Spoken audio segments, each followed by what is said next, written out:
September 11, 2001, just before 8:46 a.m., according to World Trade Center janitor William Rodriguez, there is an explosion in the basement of the North Tower just before the plane hits up above.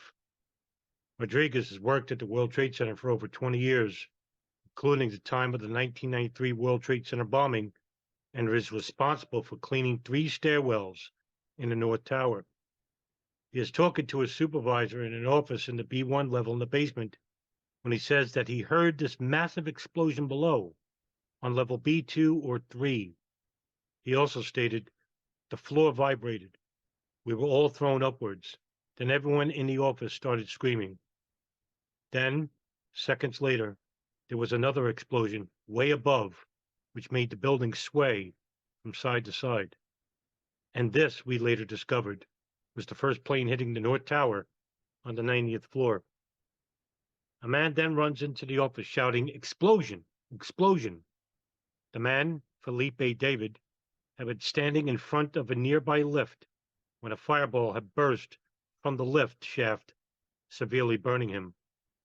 Rodriguez will later question, 'Now, you tell me how an explosion from a jetliner could have burnt a man 90 floors down within seconds of impact.' The National Institute of Standards and Technology will suggest that the basement explosion Rodriguez heard might have been caused by a fireball traveling from the aircraft down the central lift shaft. However, sometime after hearing it, Rodriguez rescues 2 people trapped in a lift. He will therefore doubt NIST's claim, saying that if it were true, why were the 2 people rescued from the lift not burnt to death? Rodriguez also claims to have witnessed alleged hijacker Mohand al-Sheri in the World Trade Center in June of 2001. Mike Pecoraro, an engineer who is part of the crew that services the World Trade Center complex, is at work in the mechanical shop in the second sub-basement of the North Tower when it is hit. When the room he is in starts filling with white smoke, he can smell kerosene, jet fuel, and heads up the stairs with a coworker towards a small machine shop on the sea level.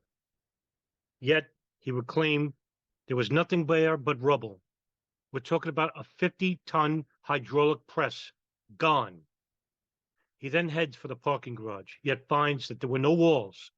There was rubble on the floor, and you can't see anything.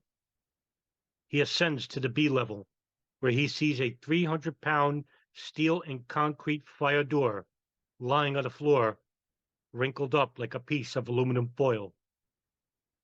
Pecoraro recalls seeing similar things at the center when it was bombed in 1993, and is therefore convinced that a bomb had gone off at this time. When he makes it into the main lobby, he sees massive damage. The whole lobby was scooped and black.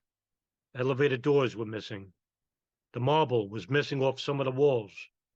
20-foot section of marble, 20 by 10-foot sections of marble, gone from the walls. Broken glass everywhere. The revolving doors were all broken, and their glass was gone. Pecoraro says he only later hears that jet fuel actually came down the elevator shaft, blew off the elevator doors, and flames rolled through the lobby. That explained all the burnt people and why everything was suited in the lobby. He makes it out of the North Tower just before it collapses.